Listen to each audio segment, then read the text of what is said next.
Alors, on se tourne. On est très urbain.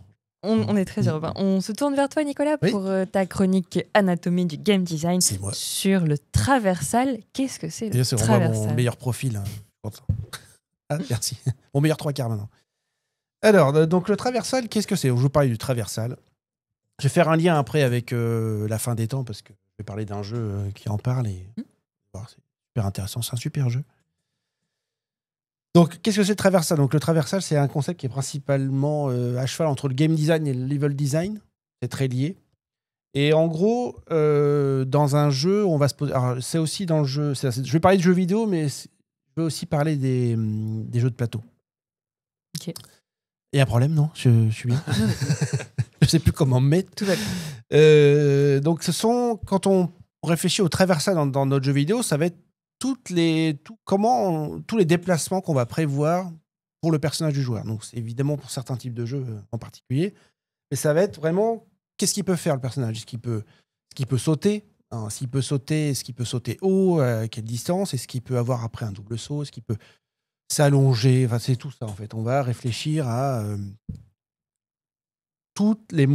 c'est vraiment, dans le nom, c'est vraiment tous les outils de game design que le joueur aura pour traverser les niveaux qu'on va lui donner. Le principe de base. Il y a deux, j'en ai vu 3, mais j'en mets 2. Il y a 2 types de traversal qui impliquent une conception un peu différente. Donc il y a le linéaire traversal, donc le traversal linéaire, donc qui va plutôt sur des jeux. Alors Mario, c'est un linéaire traversal, donc on va d'un point A à un point B, voilà, on revient jamais en arrière, etc. Mais ça peut être des jeux plus récents comme Uncharted. Les Uncharted, c'est plutôt des linéaires traversal. Parce qu'au final, on revient jamais en arrière dans les jeux. En fait, dans les niveaux, on avance, etc. Et ça s'oppose souvent au open traversal, qui est une conception un peu différente. Et l'open traversal, donc le traversal ouvert, qui dénote les mondes ouverts. Là, j'ai mis un exemple, c'est le reboot de Tomb Raider, même si il s'inspire énormément des Uncharted dans ce reboot, les 3 derniers jeux. Là, ça va plutôt fonctionner un peu une sorte de Metroidvania. En fait, on va souvent revenir en arrière pour faire des trucs qu'on a laissés de côté, etc. Et c'est pas la même conception parce que quand on fait un jeu avec un traversal linéaire, il faut absolument que le chemin que le joueur va parcourir il soit évident. En fait, il faut que le joueur il arrive et puis il voit c'est par là. Alors, il y a plein de façons de montrer. Donc, c'est souvent du level design. On va mettre en avant un chemin particulier avec des techniques. Si, par exemple, c'est un personnage qui peut s'accrocher aux parois, on va blanchir un peu les parois pour dire qu'il y a des gens qui sont grimpés là, tu peux y aller, etc. Même dans Bloodborne... God of War aussi. Ouais, voilà. Dans Bloodborne, à chaque échelle, il y a une lanterne allumée, par exemple. C'est tout bête, mais voilà, du coup, on voit la lanterne, on sait qu'on peut y aller, etc. Il y a des jeux qui mettent de la peinture. Des fois, c'est plus ou moins subtil, mais voilà. Donc, ça, c'est très important. Le joueur, il doit pas... Il y a une règle d'or qui dit que le 180 degrés, c'est pas bien. Donc, le joueur doit jamais se retourner complètement. Il faut que, quand il fait son niveau, il avance. Des fois, il va à gauche, à droite, mais il va trouver finalement le chemin pour aller à la suite. Alors que dans les traversales ouverts, évidemment, c'est un peu plus compliqué. On ne va pas forcer la route, même si on peut le faire à un certain moment. Il y a des jeux qui le font bien, mais on ne va pas forcer la route. Il fait ce qu'il veut, le joueur. C'est un monde ouvert. C'est pas pour le dire allez, où il doit aller. Il va où il veut, quoi. Donc là, on va plutôt avoir des trucs, comme je disais, donc on va indiquer visuellement qu'on peut le faire. Et faire très attention, d'ailleurs, c'est que si à un moment donné, un joueur il peut aller quelque part, faut surtout que tout le temps il puisse le faire, parce que si on commence à lui dire là tu peux y aller, puis après non, là tu pouvais pas y aller, en fait c'était pas prévu. C'était vraiment des trucs qui vont perdre les joueurs. Je vais faire une remarque désagréable, c'est que je trouve que dans les jeux récents, le traversal il est souvent gâché, parce qu'en fait on a une espèce de mode là qui est vraiment casse-pied, mais qui est en train de partir, où en fait les développeurs ils ont peur que leurs joueurs soient coincés et ils vous mettent des aides sans arrêt. Le personnage se met à se dire si je poussais cette caisse et que je me mettais là, puis si je sautais, puis je faisais ça, puis ça serait bien. Et en fait, on n'a même plus le temps de réfléchir, parce que le traversal c'est aussi une espèce d'énigme, une espèce de puzzle qu'on va devoir trouver par où passer, etc. Et il y a des jeux qui... je vois que j'oublie un truc, mais je reviens dessus. Pardon, je reviens dessus après. Et il y a des jeux qui font ça de façon plus intéressante, qui vont, un exemple, Jedi Survivor, par exemple.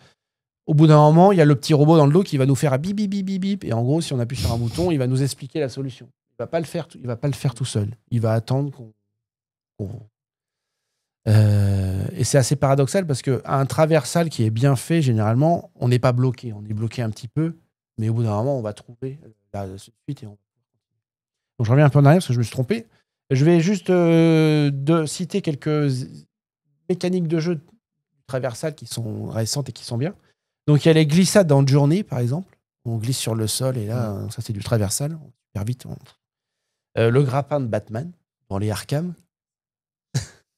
Traversable, oui, très bien. Le grappin dans les Batman dans la série Arkham, où en fait, Batman, il a un grappin, il a aussi une cape, il peut planer la Batman. Bon, les Zelda et la paravoile, évidemment. Et j'ai mis un exemple d'un jeu qui n'est pas très connu, je pense, qui est donc la course dynamique qu'on appelle le parcours en traversal.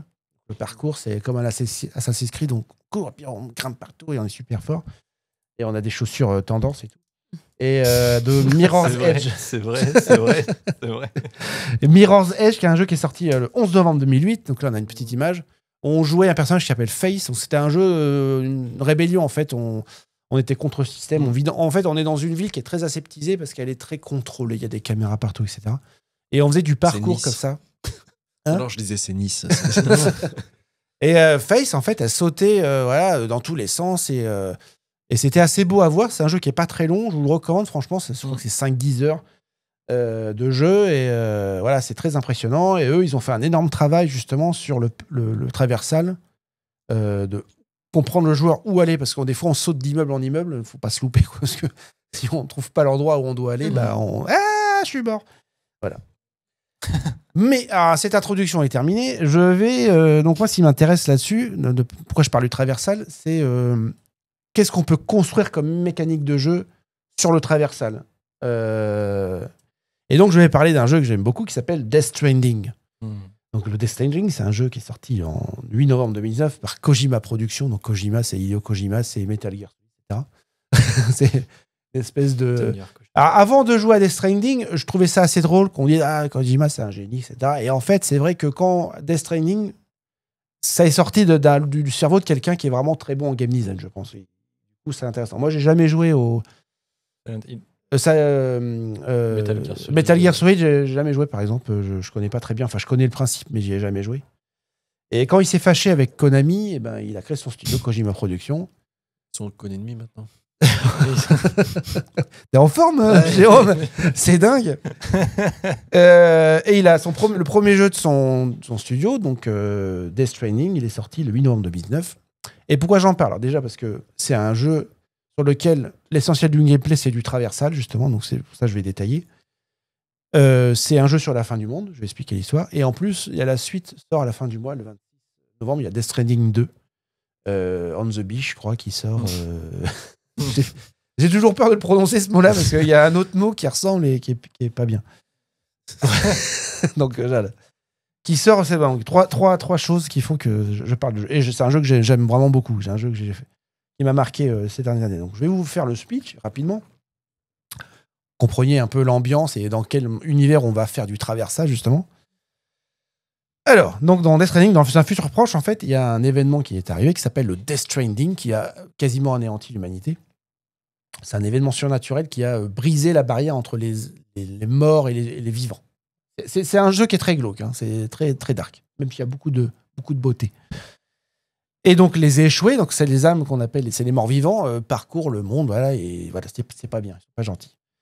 Et quand un humain est attrapé par un échoué, il meurt et il y a une néantisation, on appelle ça, c'est une explosion.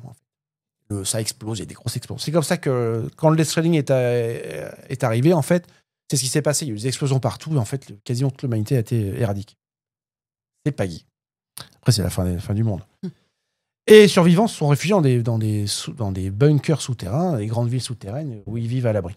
Et il y en a d'autres qu'on appelle des preppers, qui sont en fait des gens qui vivent un peu à l'écart, qui vivent dans des bunkers. Et il y a quelques humains, donc, comme notre héros, qui sont des rapatriés. En fait, ce sont des gens qui peuvent survivre à une néantisation. En fait, pour eux, c'est une espèce de mort imminente. ils se prennent une anéantisation, après ils peuvent revenir dans notre corps. Et le héros qu'on joue, il peut survivre à ça en fait. Il a Sam Porter Bridges, qui est joué par Norman Reedus, acteur de Walking Dead, qui joue Daryl, c'est lui. En fait, c'est que des acteurs connus. Il y a Léa Seydoux, etc. Enfin, il y a Guillermo del Toro. Il y en a plein. Et d'autres ont le Dooms. Le calme. Le Doom, c'est une espèce de capacité qu'ils ont. En fait, ils peuvent sentir les échoués, les morts, et puis ils ont des pouvoirs. Il y en a qui peuvent se téléporter, etc. Et le scénario du jeu, c'est que voilà, on est aux États-Unis d'Amérique, et c'est très très américain comme ton, mais je trouve que c'est aussi très abusé. Enfin, je pense que c'est aussi une espèce de satire là-dessus. Mais en gros, voilà, les États-Unis, en fait, le but de notre personnage, ça va être de reconnecter toutes les villes d'Amérique. Voilà. Et on a un outil, et c'est là où la beauté arrive, c'est qu'on a un outil dans le jeu c'est un bébé. En fait, notre héros et d'autres personnages, ils portent sur eux un enfant, ils sont dans une capsule. Ouais. Et oui, je vais t'expliquer. Ouais. Ces bébés, c'est pour brise-barrière. En fait, c'est un enfant. Les gens se connectent dessus et en fait, ils arrivent à détecter les morts en fait grâce à ça. Parce qu'en fait, c'est un enfant prématuré qui est entre la vie et la mort. C'est très particulier, j'en conçois. Mais la beauté, c'est que tout au long du jeu, en fait, notre héros, Sam, en fait, il va s'attacher à son bébé qu'il a récupéré. En fait, sa première mission, c'est de le détruire, mais il va pas le détruire parce que le bébé va lui sauver la vie, etc. Et au fur et à mesure du jeu, il va s'attacher à l'enfant, etc. Et j'en dis pas plus. Voilà, donc c'est un univers très sombre, très particulier. Et le but du jeu, dans 95% du truc, ça va être de livrer des colis. C'est là où, en fait, les gens, quand ils ont vu ce jeu-là, ils ont bugué. Parce qu'ils ont dit, mais en fait, je ne vais pas le virer des colis. Bah si, tu vas livrer des colis. Et de temps en temps, tu vas tirer avec ton pistolet, pop, pop, pop, pop, et tu vas t'amuser. Mais aussi, tu vas t'amuser en plus. Mais en gros, on va en plus à pied, souvent, et on va livrer des colis. Mais là où c'est intéressant, donc voilà, on voit plus, mais voilà, on voit notre héros là il a ses colis et puis il se balade et puis il va livrer ses colis. Voilà, c'est ça le but du jeu. C'est vraiment ça le but du jeu. Le code de la porte, c'est 693. C'est ça. Des fois, on livre des pizzas. Et en fait, on a une contrainte, c'est qu'on peut pas. La pizza, faut qu'elle reste à plat. Donc en fait, on l'a dans le dos, faut qu'on la range parce qu'on doit ranger notre inventaire dans le dos. Ça fait partie des mécaniques de jeu que je trouve génial, c'est qu'on doit vraiment équilibrer le poids que Sam va porter. Et la pizza, on peut la mettre à l'horizontale, comme un jeu de société, dans une étagère. En fait, et si elle tombe, et ben le client, il n'est pas content. Voilà, c'est ça. Et donc, voilà, donc là, on a à l'image, on a l'univers de Death Stranding. C'est un jeu qui est sublime, qui s'inspire beaucoup de l'Islande, avec la roche volcanique très noire, etc. Et on va parcourir cet environnement qui est extrêmement hostile. Donc, hostile par des conditions météorologiques, hostile par son environnement, où il y a beaucoup de crevasses, il y a beaucoup de rivières à traverser, et aussi hostile parce qu'il y a des méchants qui veulent nous voler nos colis, il y a les mules, et puis il y a les échoués, ces espèces de créatures-là qui sont pas contents, sont pas gentils. Et en fait, là, le traversal, en fait, dans Death Stranding, il est pas révolutionnaire, parce qu'en fait, c'est juste, le personnage, il peut se déplacer, il peut sauter, il peut grimper sur des rochers, etc., mais ça, c'est basique.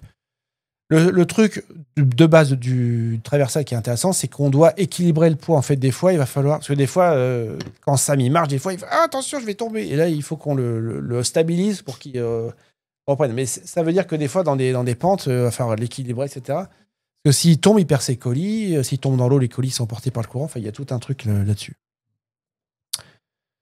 Voilà. Alors, j'ai écrit un truc sur ma feuille, mais je ne le revois. Ah oui, donc le but du jeu... Oui, un des thèmes du jeu, donc c'est le besoin de communication et l'entraide. C'est ça, en fait.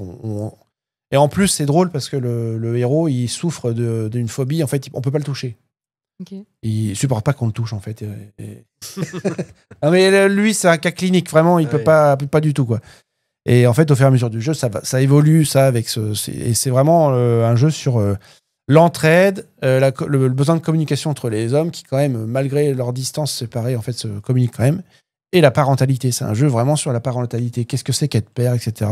Enfin, la père, parce que c'est le héros, c'est un homme, mais vraiment, c'est ça. Enfin, moi, je l'ai vécu comme ça. Et donc, moi, ce qui est intéressant, c'est tout ce Hideo Kojima, il a construit là-dessus, sur juste une idée de traversale. Voilà, mon jeu, ça va être un jeu de livraison de colis. Qu'est-ce que je vais imaginer comme mécanique de jeu pour rendre ça intéressant? Parce que c'est hyper intéressant, c'est hyper addictif. Et donc lui, il a vraiment... il a fait un travail, je trouve, assez remarquable, c'est qu'il a créé des mécaniques de jeu là-dessus. Et en plus, quand on fait le jeu, en fait, à chaque fois, on va débloquer du matériel. Parce que en fait, ça passe par du matériel. Tout le long du jeu, même vraiment à la dernière mission, on trouve du matériel qui va changer la façon dont on va imaginer traverser l'environnement hostile, comment on va s'organiser pour le faire, etc. Donc le jeu mise à fond sur comment je me prépare. Moi, c'est vraiment un genre de jeu que j'adore, qu'on voit pas tant que ça, mais c'est plusieurs phases. C'est comment je me prépare pour... On me donne une mission, je prends une mission. Comment je me prépare pour faire cette mission? Qu'est-ce que je vais imaginer? Ça va très loin dans le jeu. On peut même emmener une paire de bottes supplémentaires parce qu'à un moment donné, on se dit mes bottes vont mourir parce qu'en fait, le décor est atroce. Donc, il faut que je prévoie une paire de bottes en plus. Notamment, le pauvre Sam, il va marcher sur des cailloux tranchants, etc. Donc, même, je prévois une paire de bottes. Je prévois de l'eau, etc. Il y a plein de trucs à imaginer. On va équilibrer la charge sur le dos et il y a d'autres outils, dont un que j'ai jamais vu ailleurs. Donc, on a une carte. Alors, je croyais topographique. Non, c'est pas ça le truc. Je pensais qu'elle était topographique. C'est peut-être plus tard dans le jeu qu'elle est topographique, mais il me semblait qu'elle était topographique. Et là, je suis en train de refaire le jeu, mais elle est pas là. La carte topographique, donc je sais pas pourquoi. Il y a une carte très précise où on peut définir en fait nos points, vraiment où on va passer. C'est très important parce que on peut arriver à une crevasse et puis on n'a rien pour traverser la crevasse et du coup on est bloqué. Il faut qu'on fasse un détour. C'est un peu le Seigneur des Anneaux, quoi. C'est par où je passe pour aller en Mordor, quoi. C'est un peu ça, quoi. Appelle les aigles. Mais non, les aigles, ils seront corrompus par l'anneau. Et il y a en fait le truc que je voyais dans aucun jeu, c'est qu'il y a une carte météo. Dans le jeu, il y a une carte météo qui nous permet de voir les précipitations qui vont arriver. Et on peut prévoir à quel moment on part de la cité relais où on est pour aller à une autre, parce que la pluie dans le jeu, elle est très dangereuse en fait. Elle fait vieillir les gens. Vous n'avez pas de protection, en fait, vous vieillissez quand ça vous pleut sur vous. Et ça abîme notre matériel très fortement. Donc forcément, tous les colis qu'on porte sur notre dos, il faut qu'on les préserve, autrement on va se faire disputer par les clients. Les clients, ils ne sont pas contents. Donc il y a une carte météo. J'ai jamais vu ça dans un autre jeu, honnêtement. Je ne crois pas que ça existe. Qu'est-ce que c'est la carte météo? En fait, on voit les précipitations qui arrivent et on a des projections sur... C'est un radar? Non, c'est vraiment quand on met notre menu, on met la carte et là, il y a un volet météo. En fait, tu as le volet normal, mais tu peux afficher la météo et tu vois en fait s'il va pleuvoir bientôt, etc. Et tu peux faire ta prévie? Ta prévie, pardon? Ta prévision c'est Oui, tu vois le temps, tu vois à quel moment comment ça va évoluer, quoi. Donc tu peux te dire, ouais, j'ai le temps, je passe là, j'ai le temps, etc. Ouais, vas-y, pardon. Ouais, c'est très long, excusez-moi, je vais pas finir. Je poserai mes questions après. On a un scanner qu'on utilise tout le temps parce qu'en fait, il va relever en fait sur le terrain en fait les endroits qui sont dangereux pour nous. Donc on va avoir par exemple s'il y a des rochers, ils vont apparaître en rouge pour nous dire attention, c'est dangereux, faut pas marcher là. Quand on veut traverser une rivière, j'ai jamais autant aimé traverser une rivière dans un jeu. En fait, quand on va scanner la rivière, on va avoir le niveau de la rivière qui va apparaître avec des pastilles de couleurs, donc de bleu, jaune et rouge. Et en fait, c'est le fond de la rivière. Donc, du coup, on doit choisir un endroit où on peut traverser parce qu'il y a beaucoup de courants. Et ça épuise Sam en fait de traverser les rivières. Et s'il a plus d'endurance et qu'on est dans la rivière, en fait, on se fait faucher et on perd nos colis. Ça m'est arrivé. J'ai perdu mes colis, mais heureusement, je continue à courir après mes colis. Non, mais c'est génial comme truc. Et j'ai couru après les colis. En fait, ils étaient restés bloqués à un rocher, donc j'ai pu les récupérer. Et je me dis, oh putain, j'ai récupéré mes colis, je suis trop content. Mais voilà, il faut faire attention. J'ai marqué, on peut perdre des colis dans la rivière. On a beaucoup d'outils comme des échelles, en fait. Donc, on va pouvoir... Donc là, il y a une image Death Stranding crapahutage, voilà. Où on va pouvoir, en fait, se créer des routes. En fait, il n'y a rien, mais on va pouvoir se créer des routes, mettre une échelle, se dire, bah voilà, je vais mettre une échelle là. Elle va rester un certain moment dans le jeu parce qu'en fait, tout est détruit au fur et à mesure, mais je pourrais la reprendre en revenant pour d'autres voyages. Donc, je vais prévoir, j'emmène une échelle parce que là, je sais que à cet endroit-là, je vais avoir besoin d'une échelle. On peut en porter plusieurs, mais ça c'est lourd. On a aussi des cordes de rappel, on peut mettre des cordes de... Là, on passe le jeu est vraiment sublime, et ça, c'est rien. Il y a encore des panoramas qui sont encore plus incroyables. C'est le jeu qui a les plus belles cascades du monde. J'ai jamais vu des cascades d'eau aussi belles dans un jeu. J'ai pas d'image, mais croyez-moi. On a des cordes de rappel, donc on va pouvoir descendre en rappel, et la corde reste, du coup, on pourra revenir. On a des exosquelettes, donc il y en a plusieurs, ils sont tous adaptés à un certain type de truc. Un pour la montagne, un pour traverser les rivières, machin. On a des véhicules. Oui, on a aussi des tyroliennes. On va pouvoir faire un réseau de tyroliennes. Il faut qu'on prévoie le réseau de tyroliennes pour gagner du temps, traverser les montagnes qui sont casse-pieds, etc. J'en oublie plein. En fait, il y a des tonnes d'objets comme ça qu'on va débloquer au fur et à mesure du jeu. Et on a aussi une configuration du sac à dos. Donc là, c'est la prochaine image là, qui est assez cool. En fait, on va adapter nos besoins. On va adapter notre sac à dos à nos besoins. Donc, on va pouvoir, par exemple, mettre des batteries en plus. Si on a besoin de beaucoup d'énergie, on va pouvoir mettre des batteries. Pour les véhicules, c'est pour les véhicules. On va pouvoir mettre d'autres trucs. Enfin, on peut vraiment configurer son sac à dos selon les besoins qu'on a en fait pour jouer. Hein ? Non. Et on débloque à chaque fois ce qui est intéressant, je trouve, c'est qu'on débloque à chaque fois des outils, et ces outils vont relancer le gameplay, ils vont nous redonner de nouvelles idées, de nouvelles façons de parcourir le monde. Aucun n'est vraiment indispensable, par peut-être les premiers qu'on a, donc les échelles, tout ça, mais on peut même d'ailleurs les rater si on fait pas certaines missions. Là, on a un panorama de tous les objets en fait qu'on peut débloquer dans le jeu, et encore il y en a plein. Moi, mon préféré, c'est un petit wagon anti-grave là un petit wagonnet anti-grave qu'on fait, on attache sur nous, et en fait on traîne notre petit wagonnet, donc pour mettre des colis dessus, et on a nos petits wagonniers comme ça, puis on se trimballe. Ouais, j'adore la compagnie. Mais non, mais c'est génial. Et on a des jambes robots aussi, mais par contre les wagonnets, faut faire attention, ils peuvent pas aller partout, on peut pas monter en rappel avec, par exemple. Il y a tout un tas de trucs à penser. Voilà. Pour terminer, je vais parler des traversades dans les jeux de société, parce qu'il y en a aussi dans les jeux de société. Principalement dans les wargames et dans les dungeon crawlers, parce que là on va vraiment avoir un contrôle d'un personnage ou de plusieurs personnages. C'est le même principe, hein. Qu'est-ce que mon personnage peut faire, etc. Il y a des jeux qui poussent ça à l'extrême. Moi j'ai un dungeon crawler qui s'appelle Dungeon Universalis. Il y a des tonnes de possibilités qu'on peut faire avec le personnage, sauter par-dessus des précipices, etc. Enfin, il y a plein de trucs. Et même dans un jeu on a joué à Undivore. Mais même le fait d'avoir un mouvement, par exemple, là, on peut déplacer le sous-marin à certains endroits sur la carte, c'est une forme de traversale, en fait. On a des possibilités, elles sont limitées. Voilà, ça, c'est comme ça que ça traversale, c'est comme ça que ça fonctionne. Wow, merci Nicolas. Bravo. Merci. Je sais pas si j'ai été très clair. Oui, c'était super intéressant. Moi, j'ai adoré et l'exemple de Death Stranding qu'en plus je connaissais pas, ça m'a vraiment donné envie. C'est un excellent jeu. C'est rigolo comme jeu. Ouais. Et c'est ce que tu disais, Arthur, je sais plus quand, qu'il y a 10 heures de cinématique. D'accord. Ouais, c'est énorme. Ouais. Mais par rapport au traversal design, je pensais surtout que c'est. Oui, c'est ça. Moi, même aller plus loin. Enfin, pour moi, je trouve même que Death Stranding, c'est du traversal design coopératif, parce qu'il y a tout ce système de coopération. Ouais, t'as pas été dedans, mais... Non, j'en ai pas parlé. Aussi, alors moi, si vous faites le jeu, je vous déconseille fortement de l'activer, ce truc-là. Okay. En fait, un des trucs que j'adore dans Death Stranding, c'est la sensation de solitude qu'on a, parce que le jeu t'explique vraiment que quand vous sortez d'une ville relais, vous êtes tout seul, vous débrouillez. Il n'y a personne qui va venir vous sauver. Mais quand tu joues en coopération, donc il y a une sorte de coopération passive un peu à la Dark Souls, qu'il y a des trucs des parties des joueurs qui vont influencer notre partie. Un joueur construit un pont à tel endroit, le pont va être là pour moi, alors que ce n'est pas moi qui l'ai construit. En fait, ça dépend du nombre de likes. Si une personne passe sur le pont, si le truc a été utilisé, tu peux laisser une note, il y a plein de délires à la Hideo Kojima dans le jeu. Et si la structure a beaucoup de likes, du coup, elle est connectée à plus de parties de jeu. Mais je trouve que ça gâche un peu le jeu, parce que ça facilite vraiment le jeu, quoi. Oui, c'est vrai. Dans le jeu, il y a aussi des autoroutes, et les autoroutes, quand on les a trop vite, c'est embêtant, quoi. Oui. Non. Non, je rien de... Et donc, juste pour terminer, beaucoup de cinématiques, mais qui sont vraiment aux bons endroits. Quand on est à l'extérieur et qu'on se balade, il n'y a pas de cinématiques. C'est vraiment à certains moments de l'histoire, il y a des cinématiques. Il y a vraiment des personnages emblématiques qui sont vraiment ouf, quoi.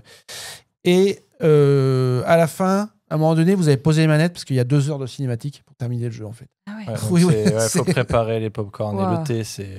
Mais c'est cinématographique, hein, c'est vraiment de très bonne qualité. Parce que lui, il travaille avec des acteurs, donc je disais Ron Marius, etc. C'est que de la motion capture.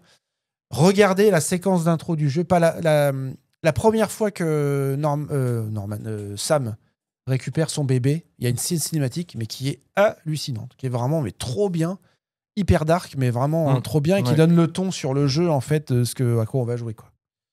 Et voilà. Tu m'as donné envie. Oui, un grand merci pour cette chronique sur le traversal et le conseil du 180 degrés aussi qui est très bon. Oui.